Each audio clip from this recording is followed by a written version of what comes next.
At 94, Barbara Eden finally tells the truth about Elvis Presley. Barbara Eden was born Barbara Jean Moorhead on August 23, 1931 in Tucson, Arizona.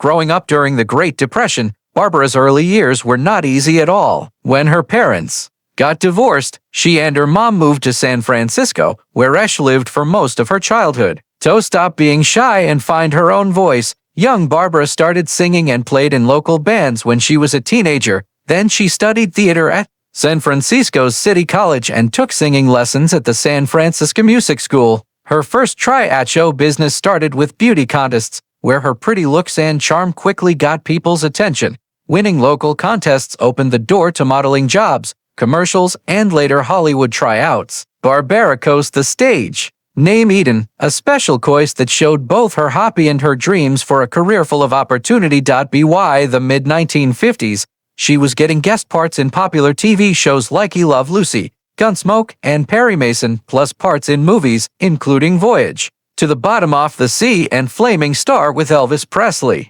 These early parts showed her skills and how good she looked on screen, making the way for her big break. That big moment came in 1965 when she was picked as Jeannie, a 2,000-year-old magic Jenny who falls in love with astronaut Major Anthony Nelson, played by Larry Hagman in I Dream of Jeannie. The show became a huge hit right away, running for 5 seasons and making Barbara Eden an everyone knew. With her sparkling eyes, bright smile, and fun energy, Barbara brought special warmth and humor to the part. Unlike other TV show actors back then, Jeannie was both magical and strong, often causing trouble while trying to make her master happy.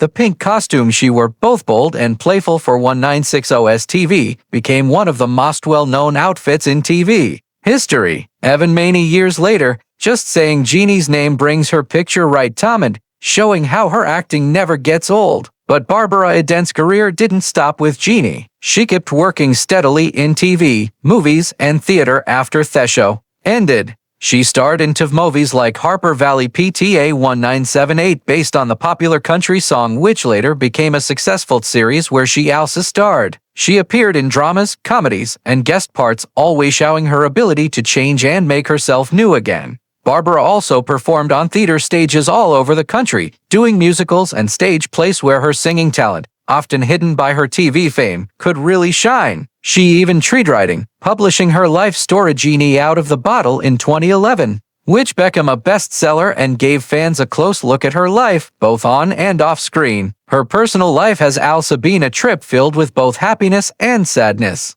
Barbara married actor Michael Ansara in 1958, and together they had Asen Matthew born in 1965. Their marriage ended in divorce in 1974, but they stayed close as parents. The biggest heartbreak of Barbara's life came in 2001 when her son Matthew sadly died at the age of 35. Even with her sadness, Barbara showed huge strength and toughness, keeping on appearing in public and honoring his memory. She married 2 more times, first to Charles Donald Fagert, a Chicago newspaper boss, and later John E. Colts, an architect and builder who she has been happily married to since 1991. Her long marriage to Colts is often talked about as a source of comfort and friendship, balancing the hard times she went through earlier in life. Barbara Eden's life storybook, Jeannie Out of the Bottle, is a caring, deeply honest account that not only tells about her work journey, but also opens a window into her private world covering more than 50 years in Hollywood. The book captures the whole range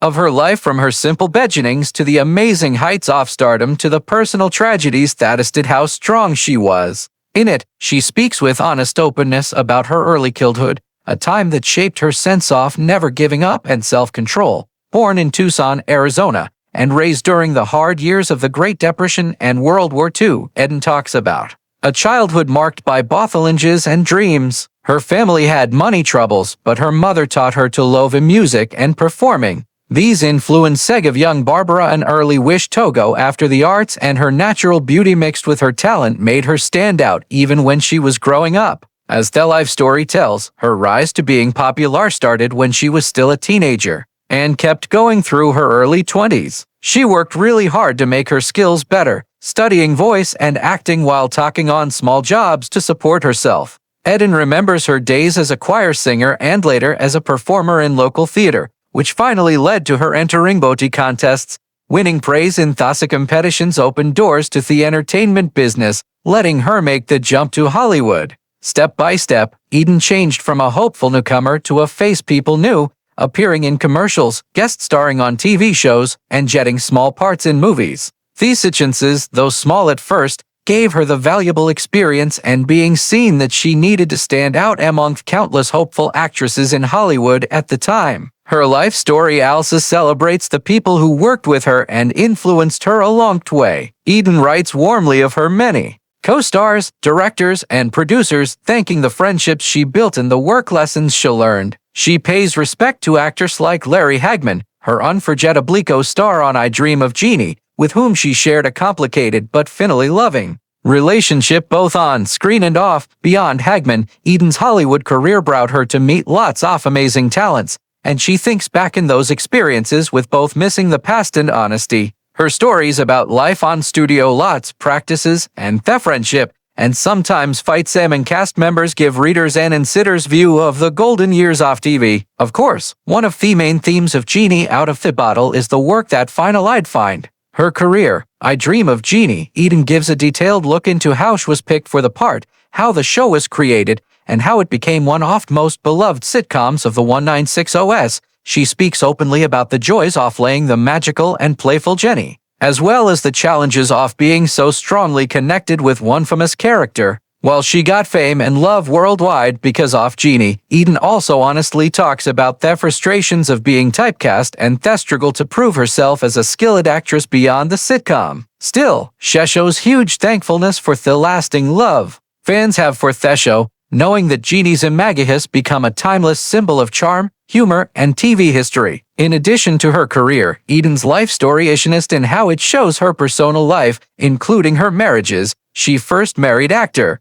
Michael and Sarah 1958, and together they formed one of Hollywood's respected couples for more than 10 years. And Sarah, known for his strong roles in TV and movies, shared Eden's life during some of her busiest work years. Their marriage gave them her only child, Matthew, born in 1965. However, despite their deep connection, the demands of their careers and personal difference finally led to their divorce in 1974. Eden later married Chicago Sun-Times boss Charles Feard in 1977, but this relationship turned out rocky and ended in divorce in 1982. Her third marriage, however, brought her lasting friendship. In 1991, she married John Eichholz, a successful architect and real estate developer, with whom she found stability and lasting love. Eden writes lovingly of Eichholz, describing him as her rock during the later parts of her life and career. The life story also does not shy away from talking about one of the darkest chapters in her life, the tragic loss of her son, Matthew and Sarah, in 2001.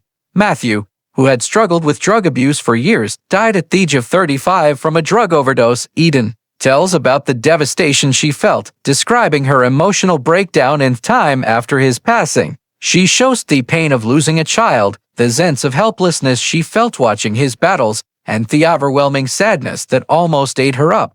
The tragedy marked her deeply, but through time, faith, and the support of her husband and friends, Eden found a way to move forward, though she admits the loss has never truly left her. In June 2021, while talking about her children's book, Barbara and the Gin, Eden revealed that she and her husband John had gotten better from COVID-19. In 2023, she celebrated her 92nd birthday and said, "My life is very centered around my family, my house, my husband, my dog, Bentley, and my friends." At the amazing age of 94, Barbara Eden, the beloved actress forever remembered for her sparkling eyes, bright smile, and unforgettable role as Jeannie in I Dream of Jeannie, has started opening up more honestly than ever before about her past experiences in Hollywood. Time has given her both wisdom and perspective, and now she feels comfortable sharing stories she once kept hidden out of respect for others' privacy or to avoid media sensationalism. One of the most interesting secrets has shared in recent interviews involves